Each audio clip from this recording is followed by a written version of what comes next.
Welcome to episode 126 of Drew Sports Crew here on this Sunday afternoon. Myself, Drew Skyberg, bringing you the news here in the sports world right here before the 110 Brewer game. I will not be there today, as you can tell. I'm here to tell you what happened last night, Packer family fun night. I was at the Brewer game, so I can't do the real in-person reporting. But I can tell you things I saw. I can tell you things I read. Again, Matt Schneider at the Athletic helps us out here. Link down to the article I'll be mentioning is down below. I'll mention that later. But some good stuff there regarding what happened last night. It was overall a pretty successful night, it seems. So we'll talk about that. You would have found me, though, again, at the Brewer game. You would have also found Jared Valesky. He was there as well. So some good fun there at the game. Walk-off win for the Milwaukee Brewers. Devin Williams World Baseball Classic bobblehead. I did, in fact, get one. Great bobblehead. Phenomenal. So overall, a successful night. And yeah, we got the game coming today. Brandon Woodruff's debut. So yeah, looking at around a 30-minute episode today as usual. And with that, then we got to watch that start, see how he does in his debut. It's an exciting day in Milwaukee. So that's what's going on here. I do have announcements to make, of course. We are now looking 4 days away. Thursday, August 10th, Skull Brewing Company in Manitowoc. Live show. This week's episode of Journey to Million will be live in person. Yes, we have fun stuff. We have games. We're going to be going through a lot of good Packer news. It's going to be a great time. The atmosphere there, the food. I don't know much about the drinks, but heard the drinks are pretty good there.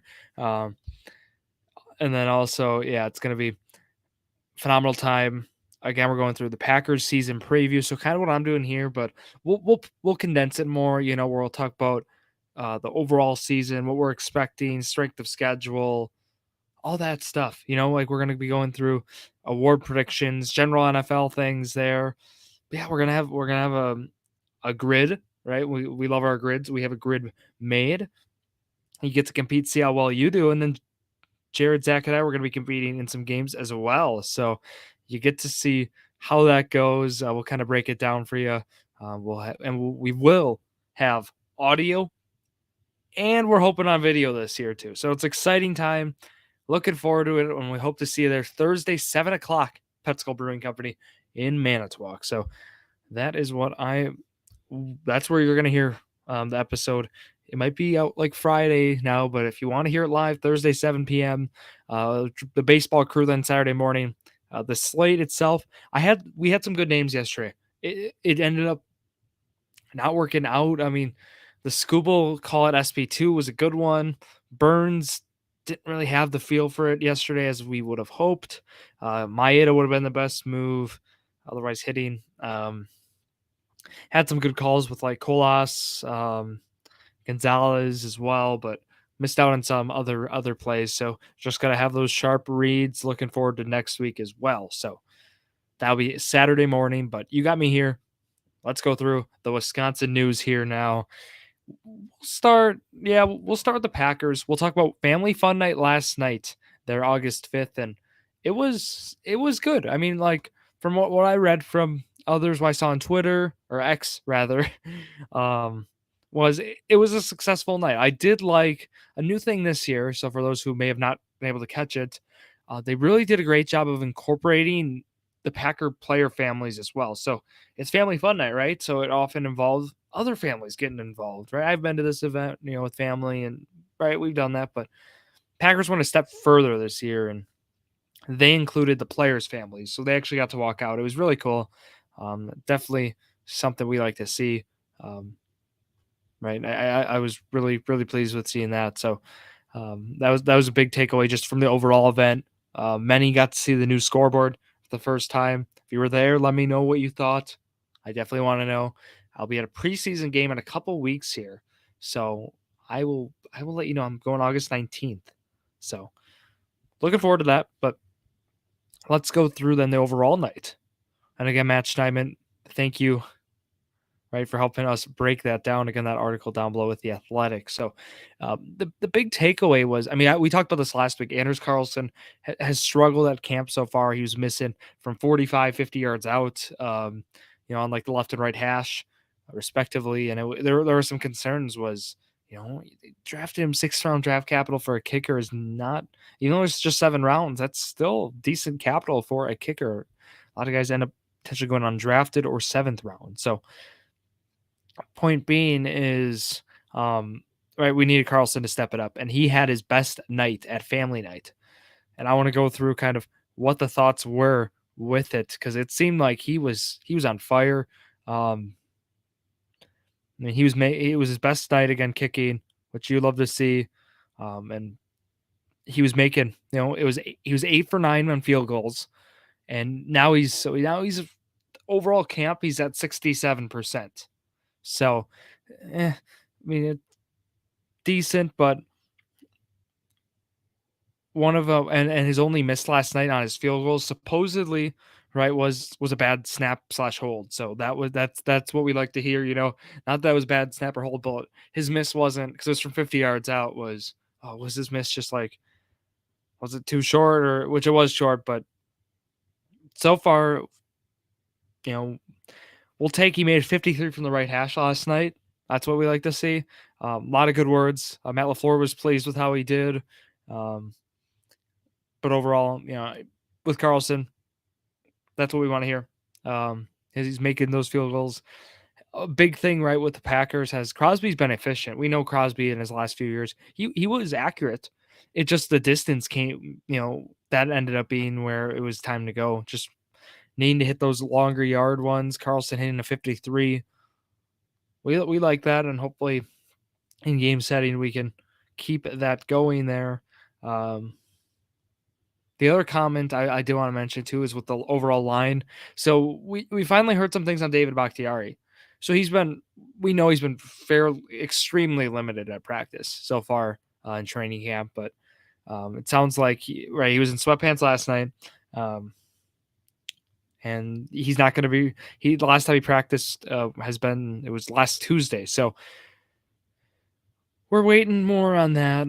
It seems like throughout the rest of the career, they're going to be pretty cautious with Bakhtiari, just with the nature of, the injury history and whatnot, which when healthy, Bakhtiari, absolute stud. Same with Elton Jenkins. He did miss last night's family fun night. It seems it was due to an illness. So that's what we are waiting on. Hopefully get those guys back together. The other takeaways, right? I mean, the one that Schneidman also highlighted was Tariq Carpenter. You remember us talking about him? He was 7th-rounder last year in the draft, and now he's actually going to be playing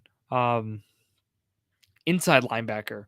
So, which when he was drafted, he actually, which we talked live show actually last year at Pet Silver, we talked about Tariq Carpenter. He's drafted as a safety. So now they're converting him, and all kudos to a guy who's been really helping out has been Rich Bisaccia, and we've talked about him. He was the guy who took over with the Raiders, and he coached them for half a season before they brought Josh McDaniels, and comes over to Green Bay, assistant head coach, and also got brought over as a special teams coordinator. And Carpenter has mentioned him as a guy who's helped him along the way, which is great to see. Carpenter so far has been lighting up at camp, played very well. I wonder if he's going to play himself into an even starting spot there, but you just wonder how this defense is going to look. So I like hearing those kinds of news, like that kind of news. It does seem a common theme, though. We've heard defense has been winning at camp. I mean, that's just been everywhere we've heard that. And so far, like the first drive, it sounded like last night, defense continued to win, but the offense had some wins last night, which was good to see. If you are on X or Twitter, right? Twitter, you would have probably have seen the Christian Watson deep touchdown, contested deep touchdown catch from the pass of Jordan Love, right? Jordan Love threw it over. It was great to see. That looked good. Musgrave had some plays, definitely like to see that. I don't know. I thought last night, I've just watched some of the highlights there, especially the Watson play. Like, definitely made you excited for the season. It's hard to base off some of the offense and defensive reps though overall. So that's kind of where it's hard because it's family fun night, right? So we don't get a whole lot from it, but we're also waiting on updates from Rashawn Gary and Eric Stokes, who are still on the pup. So also Josiah DeGuara, and then also Lou Nichols, who's the running back drafted, who looks like he might be the third running back on this team. They also did not participate last night. So Gary, of course, recovering from the ACL, which we wonder how long that will be. We definitely want Rashawn Gary back. And still, he's been kind of, from what I've seen, it's kind of been like Bakhtiari, where they're very strict practicing. Right, he's still on the pup list too, so a little different, but they're on similar things where they're being heavily monitored at this time. So overall, a successful family fun night. It seems like, right, they bring more to family now, right, with the Packer players as well. Love to see that. Anders Carlson, who originally, right, we talked about his struggles. Hopefully, right, when we talk about the season preview on Thursday, talking about the new kicker situation, hopefully we get more good reports at camp so we can safe to say we're looking forward to seeing Anders Carlson in 2023, 2024. Otherwise, offense had some wins last night after a rough start. But overall, looking forward to the season come fall here, not like a month away. Wow. So thank you again, Matt Schneidman from The Athletic. Link to the article I've mentioned down below. Let's talk about some training camp dates as well. Just kind of like what's on schedule this week. So right now we have, regarding days of camp, we have 12:30 tomorrow, and that's actually the only public one this week. We do have I'm looking forward to the next week. So August 16th and 17th, Wednesday and Thursday, joint practice with the New England Patriots. That's going to be a good one. And again, I'll be at when they're playing there on Saturday. So last open camp is already August 23rd. I mean, it's already coming up to us. So that's crazy to see. But there is your update on your Green Bay Packers. Let's go over to the Milwaukee Brewers side. Let's talk about what's going on. So, right, trade deadline was last Monday. Brewers go out and make some moves. Mark Canha is a new one to the team. And then also Andrew Chafin. So I wanted to talk more about the Andrew Chafin trade. I found that one particularly interesting. More on the Arizona Diamondbacks side. So they do give up Peter Strzelecki. So if you recall, he was more of the 7th, 8th inning guy to start the year. Had some good numbers, decent strikeout numbers, and then it just ballooned up on him. Gave up some runs, had issues with walks, and his ERA then from being sub 2 was now 4.5, 4.54. So Strzelecki got sent down to AAA, and then the Diamondbacks were looking for a right-hand reliever. So Milwaukee was able to just come in very nicely and say, hey, Peter Strzelecki has some years of control. And Chafin, I believe, was a club option next year, but they valued the control enough to give up a guy like Andrew Chafin, who's going to be a solid lefty reliever, which those are hard to come by for competing teams. We know that. So I'm happy he will be with the Brewers, and he has been. He's already pitched 2 outings, no runs allowed. He's already walked a couple, though. So it's been a walk per inning so far with him.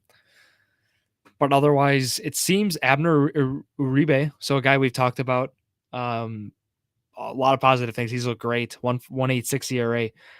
He is going to kind of move into that 7th inning role. I think he's going to take Elvis Peguero's spot. We talked about Peguero. He was struggling recently. He's going to move more now into kind of just a leverage role where, like, when you need a guy, he's going to go in. So that's where I imagine he will be. Chafin's going to move into that lefty. Him and Milner are going to be the 2 lefties to attack, right? Those lefty hitters who we need them to attack. And that's going to be the move moving forward there. But otherwise, right, it's Brandon Woodruff Day in Milwaukee today for those who celebrate. It is exciting. We are looking forward to it. But otherwise, Corbin Burns, again, pitched yesterday. And right? The walks were the issue I talked about, and he walked a couple, not too many strikeouts, but ERA now for 3.4. I just want to go through the pitching stuff. Colin Ray was optioned after a really rough outing there on Friday, as we expected on that. So right now it's been him and Lauer both who have not panned out recently. I mean, Ray did decent, but ended up just being too much, giving up too much hard contact. Wade Miley's back as well. That was the news. Just want to touch on a little bit of the pitching things before we go into like how the schedule looked this week. So thought the bullpen stuff was important. Just get that off. Talk about that. So right on Monday, July 31st, they played the Nationals. I mean, we're already going back last Monday. They lost that one 5-3. It was a tough series in Washington. I mean, to say the least.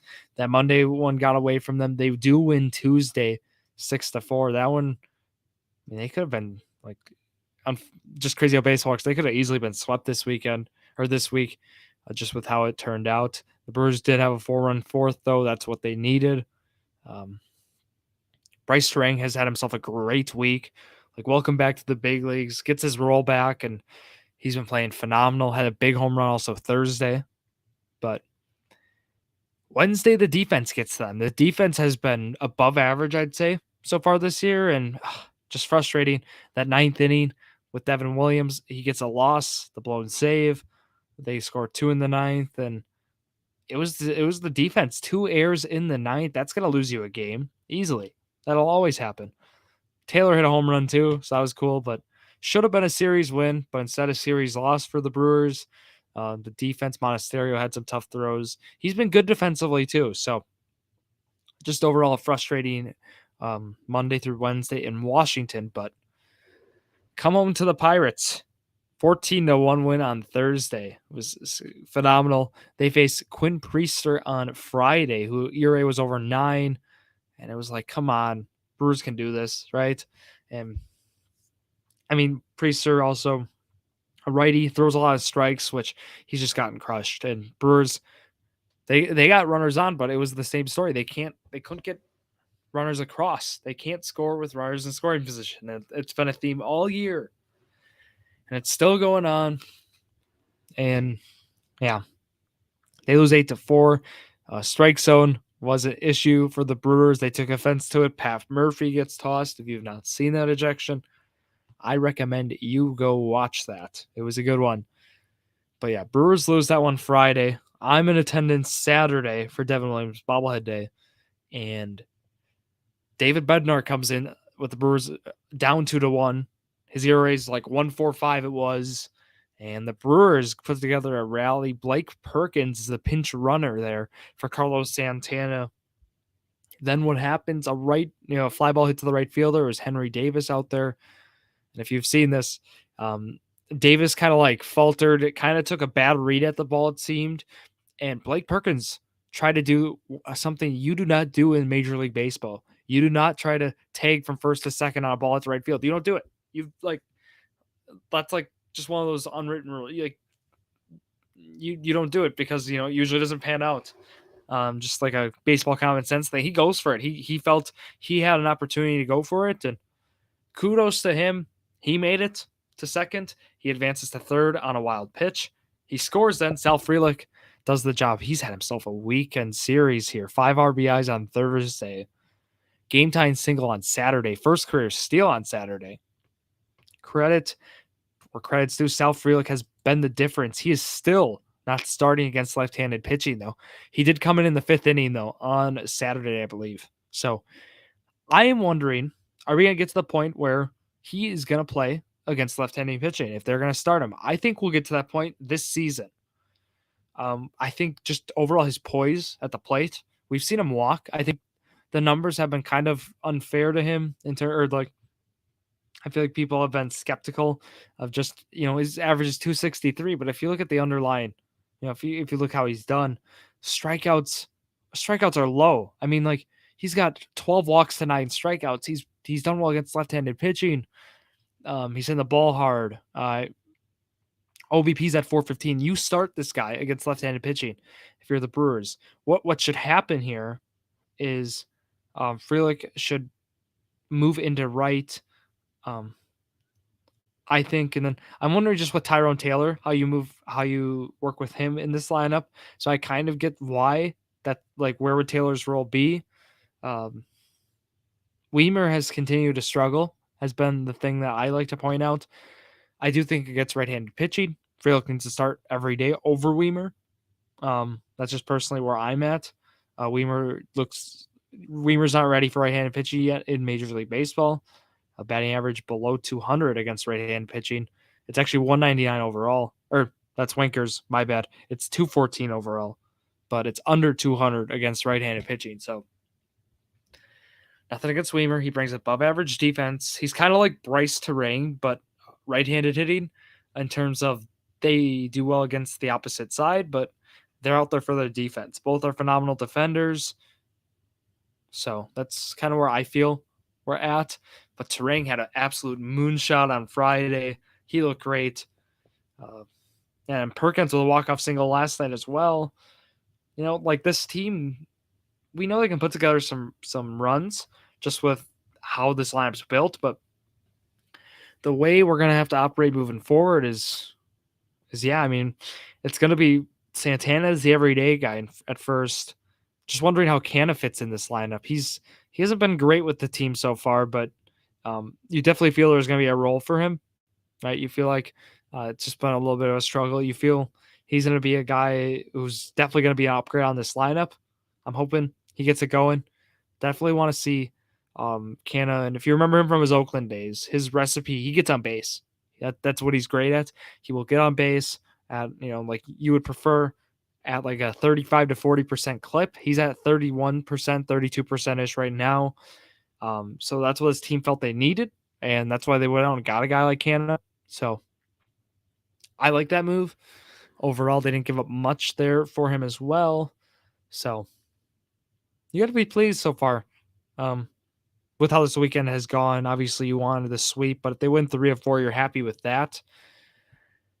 And I pointed this out last week. The schedule gets easier. Yes, you face the Colorado Rockies at home. This team has not been good at all. They sold their trade deadline at the deadline, so their lineup's depleted right now.